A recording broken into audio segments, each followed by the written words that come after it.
इगतपुरीतून एक मोठी बातमी समोर येते. इगतपुरी तालुक्यातील बोरठेंबे येथे भरदिवसा घरफोडी करणाऱ्या 2 सराईत गुन्हेगारांच्या इगतपुरी पोलिसांनी अवघ्या काही तासात मुसक्या आवळल्यात.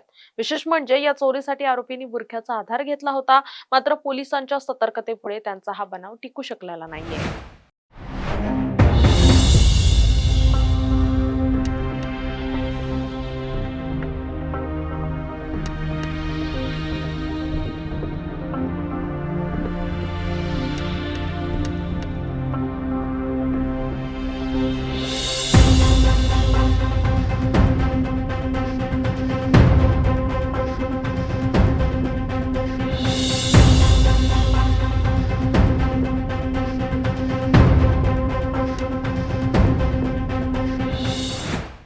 बोरटेंबे परिसरात एका घरात महिला एकटी असल्याचं पाहून या चोरट्यांनी डाव साधला होता.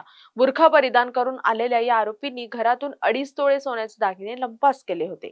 घटनेची माहिती मिळताच इगतपुरी पोलिसांनी वेगाने तपास चक्र फिरवली. सीसीटीव्ही फुटेज आणि मिळालेल्या गोपनीय माहितीच्या आधारे पोलिसांनी संशयितांचा माग काढला. तपासादरम्यान त्याच परिसरात राहणाऱ्या एका पुरुष आणि महिलेला पोलिसांनी ताब्यात घेतलं. त्यांची कसून चौकशी केली असता त्यांनी गुन्ह्याची कबुली दिली आहे. पोलिसांनी आरोपींकडून चोरीला गेलेला 2.5 तोळे सोन्याचा संपूर्ण मुद्देमाल हस्तगत केला आहे.